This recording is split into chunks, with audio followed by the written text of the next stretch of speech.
만으로 60세인데요. 뭐 길면 길고 짧은 삶을 살았지만 내가 주님을 일찍이 알고 내가 믿고 그분을 섬길 수 있는 것, 가장 행복한 일이었고 조금이라도 후회할 수 없는 이런 고백을 드리고 싶습니다. 오늘은 3개월에 한 번씩 있는 새생명 초청 예배입니다. 사실 우리의 초청을 통해서 교회라고 하는 낯선 곳에 오는 것이 저는 굉장히 힘든 일이다라고 생각이 돼요. 얼마나 고민도 많았고 갈까 말까, 그럼에도 불구하고 기꺼이 그 무거운 발걸음을 교회로 향할 수 있게 된 건 너무 고맙고요. 거기에는 우리가 쉽게 느끼지 못할 수 있겠지만 저는 하나님의 부르심이 있다 그런 생각이 돼요. 쉽게 올 수 없는 자리, 또 이런 새생명 초청 예배라고 하는 이런 시간들을 통해서 주 앞에 서서 말씀을 듣는 것, 그것도 결코 쉽지 않다 생각이 됩니다. 어렵게 이 자리를 찾아오신 분들과 또 우리 성도들에게 저는 오늘 복음이라는 것을 함께 나누고 싶습니다. 이 복음이라는 말은 쉽게 얘기하면 기쁜 소식이라고 이렇게 표현할 수 있습니다. 요즘 우리가 살고 있는 이 사회에서 과연 복된 소식이 있을까? 기쁜 소식이 있을까? 경기는 더욱더 안 좋아지고 또는 정치적 상황을 보아도 너무 혼란스럽고 더구나 경북에서 일어난 이 산불로 인해서 적지 않은 많은 사람들이 죽거나 부상을 당했습니다. 혹시 여러분의 삶은 어떤지 모르지만 그냥 일반적으로 이렇게 보아도 우리에게 좋은 소식이라고 할 수 있는 이런 것이 있을까? 너무 비관적으로 이렇게 바라본다고 생각할 수 있겠지만 겉으로 본 우리 사회의 모습 속에서 우리가 희망을 가질 수 있는 것, 기쁜 소식은 거의 없는 것처럼 보입니다. 이와 같은 상황 속에서 복음, 기쁜 소식을 여러분에게 전한다는 것이 불편할지 모를 수 있겠지만 하나님은 누구든지 때로는 어떤 상황이든지 우리에게 좋은 소식을 전해주고 싶어하는 분이세요. 그래서 제가 감히 여러분에게 이제 복음, 기쁜 소식을 전해주려고 합니다. 제가 제 앞에 있는 이 성경, 부피만 하나도 적지 않은데요. 이 성경에는 여러 가지 이야기들이 이 안에 있겠지만 한마디로 말하면 복음에 대한 이야기를 우리에게 전해주는 책입니다. 어디를 들춰봐도 하나님이 우리를 사랑한다,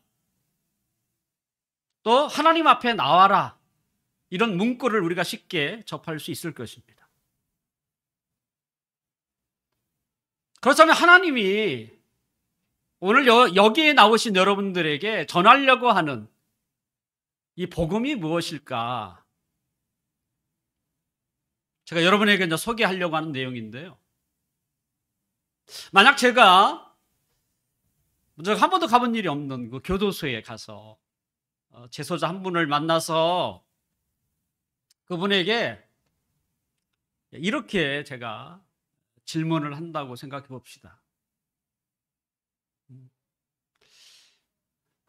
제가 지금 당신을 찾아온 것은 당신이 지은 죄에 대해서 관심이 많고 또 그것을 해결하는 데 있어서 도움을 주려고 왔습니다.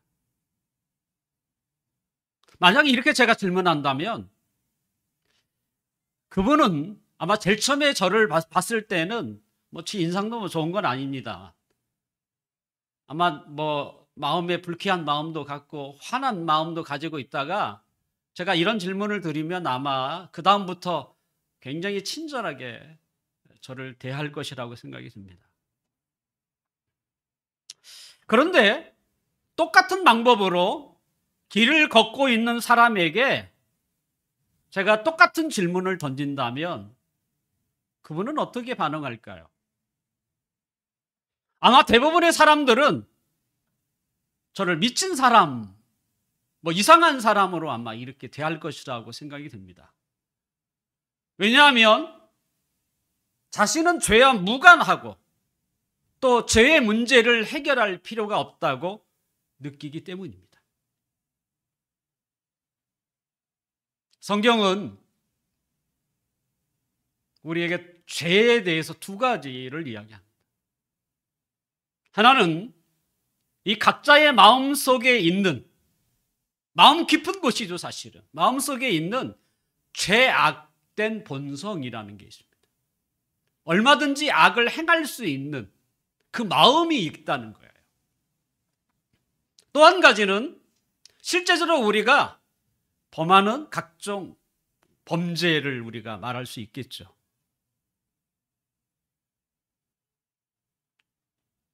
원인이 뭘까요? 그것은 우리 마음속에 있는 죄악된 본성 때문에 우리가 죄를 범하기도 하고 범죄를 행하기도 하는 것입니다. 교도소에 가면 아마 어렸을 때부터라든지 끊임없이 상습적으로 죄를 범한 사람이 아마 거기에 있을 것입니다. 근데 그런 사람만 있나요? 어느 날 갑자기 우리가 정신 나갔다고 하죠. 정신이 나가서 나도 모르게 순간적으로 엄청난 죄를, 흉악한 범죄를 저질러서 교도소에 가는 초범도 있습니다. 만약 우리가 그와 같은 상황이 나에게 주어진다면 나는 어떻게 할 것인가? 우리도 어떻게 변할지 장담할 수 없다고 저는 생각이 돼요. 왜요?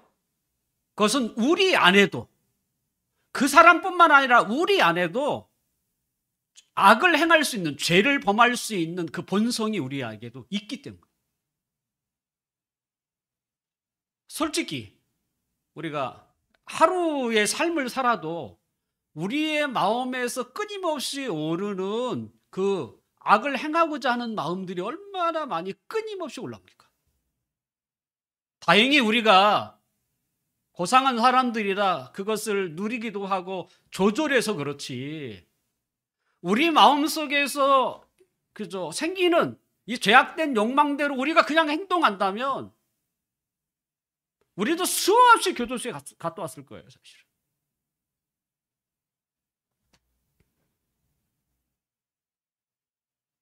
예전에 세상에 이런 일이라는 프로를 본 적이 있습니다. 그리고 한 이야기가 소개되어 있었어요. 차 주인이 어제에 잡아놨던 그 뱀을 이렇게 하려고 트렁크를 열어봤더니 뱀이 사라진 거예요. 아마 허술하게 묶어놨는지 뱀이 차 안에서 사라진 거예요. 그분은 그 다음부터 도저히 차를 탈 수가 없어요. 뱀이 차 안에 있는데 언제 자신을 물지 모르는데 어떻게 그 차를 타겠어요? 그것을 잡지 않고서는 결코 차를 운전할 수 없는. 그래서 차를 아예 그냥 다 분해해버렸어요. 이처럼 우리 안에 이런 죄악된 본성이 있어요. 그것을 잡지 않고서는 해결하지 않고서는 우리의 삶의 안정이 안 돼요. 언제 어떤 일을 내가 행할지 아무도 모른다는 것이죠. 사람의 마음속에 저도 똑같습니다. 자리 잡고 있는 이 죄악된 본성. 과연 이것이 교육을 받아서 해결이 되나요? 때로는 훌륭한 강사의 상담이나 훈계를 통해서 이게 없어질까요? 요즘 한참 인기 있는 우리 김창옥 씨가 와서 그 문제를 해결하겠다고 나선다고 이게 해결이 됩니까? 만약 인류가 그런 방법으로 이 문제를 해결했다면 사실은 교도소는 더 이상 필요가 없죠.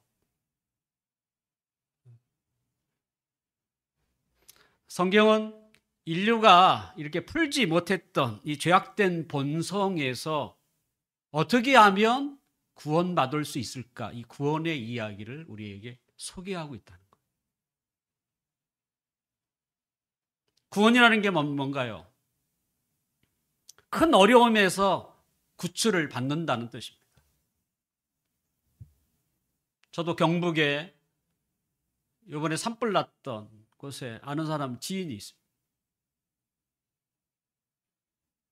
연락을 해봤더니 제가 연락한 건 아니지만 제 아내가 연락을 해봤더니 본인이 다니던 근무지 요양원은 아예 불타버렸고 마을이 검은 구름으로 휩쓸려서 아예 아우성이었다고 합니다. 도대체 어디로 가야 할지 꼭 전쟁터와 같은 분위기였대요.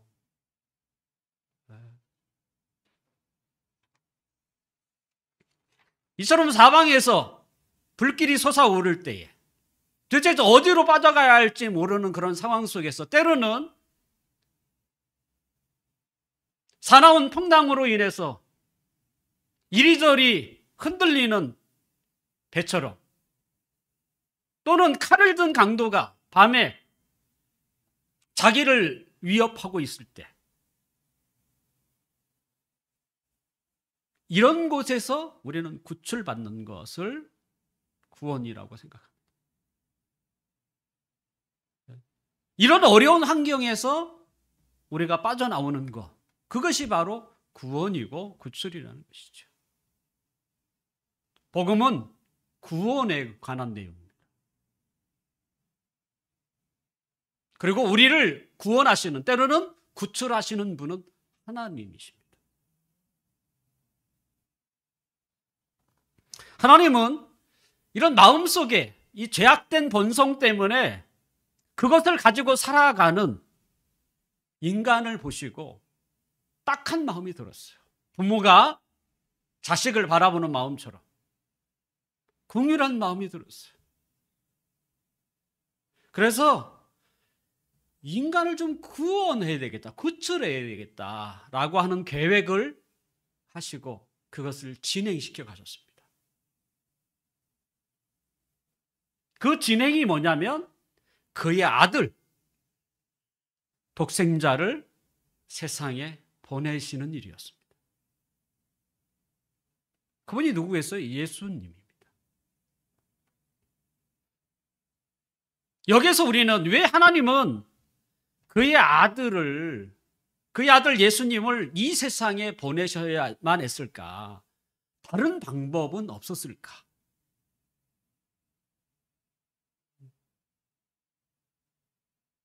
누가 하나님의 자기의 자식을 가장 어렵고 힘들고 이런 곳에서 보낼 부모가 어디 있겠습니까? 근데 만약 보내야 한다면 그 길밖에 없었기 때문에 하나님은 그의 아들을 이 세상에 보냈어요. 왜냐하면 그 길 위에는 길이 없어요. 인간의 마음속에 있는 이 죄악된 본성을 없애는 것, 어떻게 없앨 수 있을까요? 하나밖에 없습니다. 자신이 죽는 것밖에 없습니다. 내 안에 있는 매일 끊임없이 찾아오는 이 죄악된 욕망이죠, 욕망. 이것을 죽이는 방법은 내가 죽는 것밖에 없습니다. 다른 길이 없어요.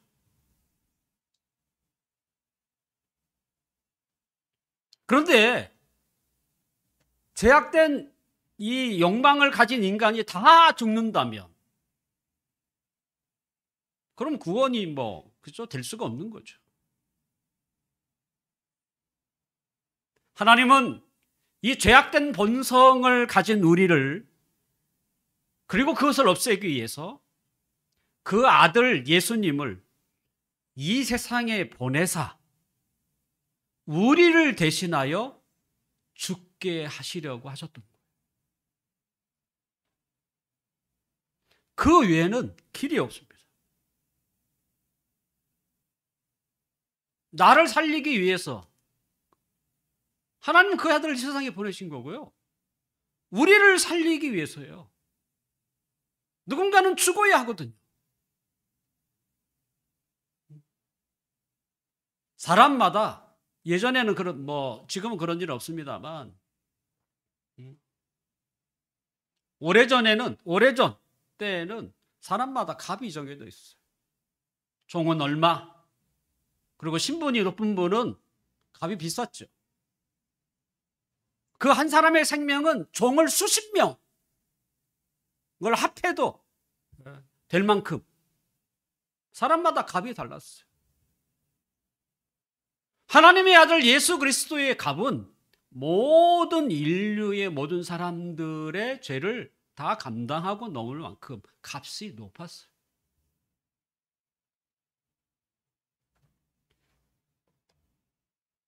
그래서 하나님은 유일하신 방법, 하나님의 아들을 인간을 대신하여 죽게 하도록 하기 위해서 이 세상에 보내신 거예요.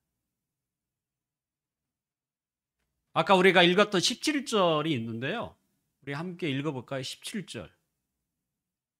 모니터에 있습니다. 우리 함께 읽어봅시다. 17절 시작. 하나님이 그 아들을 세상에 보내신 것은 세상을 심판하려 하심이 아니요 그로 말미암아 세상이 구원을 받게 하려 하십니다. 하나님이 그 아들을 세상에 보내신 이유가 뭐냐면 세상을 심판하기 위해서이 아니라 구출하려고 했다.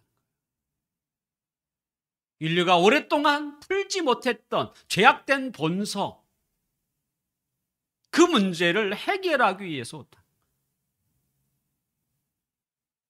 자, 그렇다면 어떻게 하면 우리가 구출을 받을 수 있을까? 구원을 받을 수 있을까? 16절. 한 번 더 읽을까요? 16절이 거기에 답이 있습니다. 우리 함께 읽겠습니다. 시작. 하나님이 세상을 이처럼 사랑하사 독생자를 주셨으니 이는 그를 믿는 자마다 멸망하지 않고 영생을 얻게 하려 하십니다. 하나님은 우리를 긍휼히 여겨서 그 아들을 보내셨대요. 그럼 어떻게 우리가 영생, 구원을 얻을 수 있는가? 그를 믿는 자마다 이렇게 되어 있습니다. 믿는 자마다. 이것이 제가 여러분에게 전해주고 싶은, 아니 성경이 하나님이 우리에게 전해주고 싶은 복음의 내용입니다. 너무 간단한가요? 좀 더 길게 해야 되나요?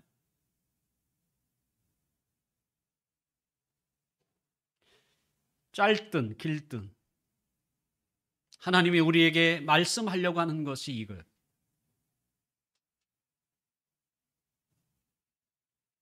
아무리 복음을 듣는다고 해도 귀로만 듣고 마음으로 믿지 않는 자가 있을 수 있고요. 귀로 듣고 마음으로 믿는 자도 있을 것입니다.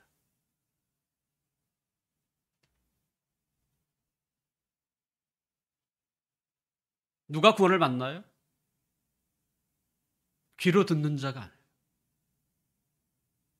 귀로 들어야 하고 그리고 마음으로 믿는 자입니다. 방금 우리가 읽었던 16절 믿는 자마다 구원을 얻겠다라는 것이죠. 그렇다면 예수님을 믿는다는, 마음으로 믿는 자는 누구일까요? 자신의 죄를 인정하는 자입니다. 난 죄 없다, 이렇게 발뺌하는 사람에게는 아마, 그죠? 예수님은 무관한 사람이 될 것입니다.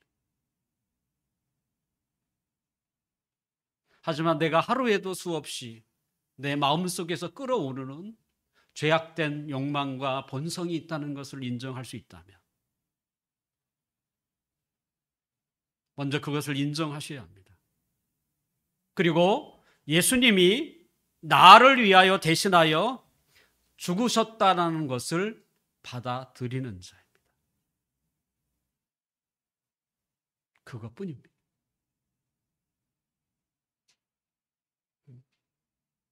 자신이 죄인인 것을 인정하고, 나의 죄를 위하여 예수님이 대신 죽으셨다라는 것을 마음으로 받아들이는 것이죠. 그러면 죄사함을 받습니다. 이 죄사함이라는 말은 법원 판사가 외치는 법적인 용어입니다. 아무리 어떤 사람이 중대한 죄를 범해도 이 법률 적용에 하자가 생기면 판사는 무죄를 선고해요.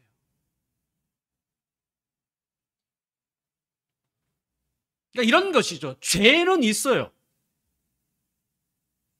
하지만 그것을 문제 삼지 않겠다는 것입니다. 이럴 때 판사는 무죄를 판결해요.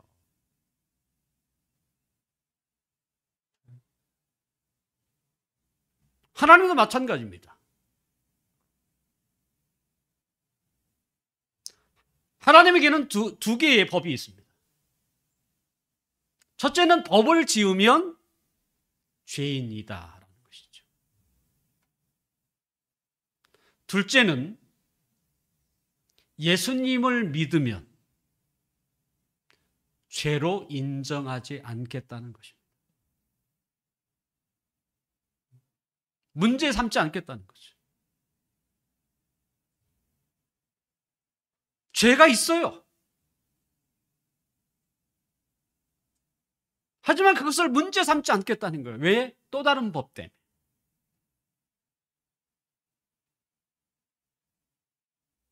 실제적으로 우리 법원에서도 그런 예가 적지 않게 있습니다. 죄는 분명히 있는데 법률 적용 때문에 무죄를 선고하는 경우도 많습니다.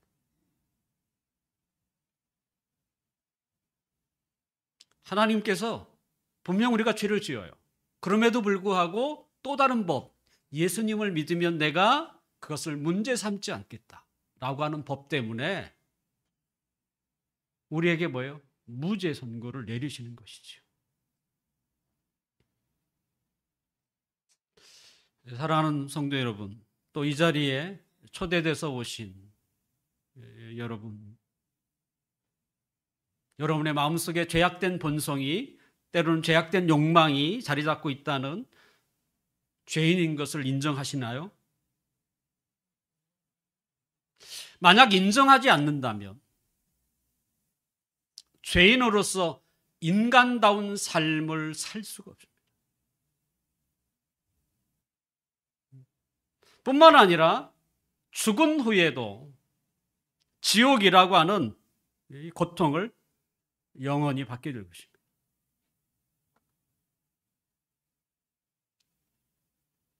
인간다운 삶이 뭐겠어요?